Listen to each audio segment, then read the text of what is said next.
Hey everyone, my name is Amanda and I'm the Fun Size Reader, and today I want to talk to you about Royally Not Ready by Meghan Quinn. I have not read any books by Meghan Quinn before. This was my very first one and it's her most recent, and I kind of stumbled upon her and got her story of how she became an author, which really touched me, and so I was like, okay, I'm gonna read one of her books. So I read this one and it was the most recent. Now, she has written 60 something books, I think, was what I saw her count. So I didn't really know where to start. So I started with current. Her current book also really appealed to me. The synopsis of Royally Not Ready, she was kind of publicizing it in a very specific way. So let me give you a synopsis and then I will say what that way was. So this book is about a girl named Lily, and she is living in Miami and she runs a bikini selling truck where she does wet t-shirt contests on the beach. And one day she is approached by this man in a suit with an English accent, and he tells her that she needs to come with him because he has information that he has to share with her. Turns out that she is the last heir to the throne of a tiny little country off of the coast of England. She is basically being whisked away by this stranger back to this country to learn how to be a princess and learn if she wants to take over the throne so the country doesn't get taken over by another country. And this book was described as the Princess Diaries mixed with 50 Shades of Grey. And they were not kidding. They were not kidding. That's exactly the description that I would give. It is an adult version of the Princess Diaries mixed with 50 Shades. There was no other more perfect combination that you could come up with to describe this book. So I gave this book 4 stars. I really liked it. I wasn't obsessed with it, but I did really like the book. Actually, I've already recommended it to some of my friends who I felt like would really enjoy the premise. I really liked it because I grew up watching The Princess Diaries. It's one of my favorite movies. Julie Andrews, mwah, Mia Thermopolis, Anne Hathaway, just amazing. One of my favorites of all time. So to get kind of an adult, not retelling, but inspired by, was really, really fun to read.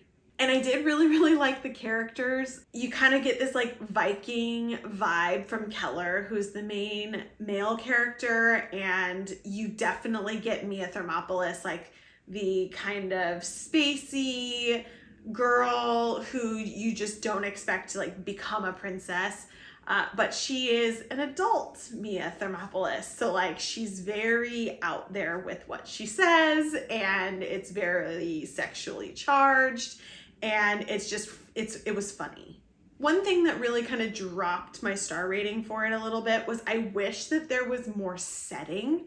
I wish that there was more places that we went. It made sense with the plot, but I just wished that there was more variation because I didn't just want to stay in this stone gray castle the whole time when you're being whisked off to this beautiful country that's got this landscape. I wanted a little bit more. So I think it just didn't give me that oomph that I wanted, which is why I couldn't give it the full 5, but I definitely gave it 4. Spice rating on this one was very high because of the premise or the combination that I said before. It should be clear that this is going to be a higher spice level book. This did have a lot of explicit content and a lot of specific content. It automatically was pushed up to a 4 on my spice scale, but because of the amount, it was pushed up to a 5.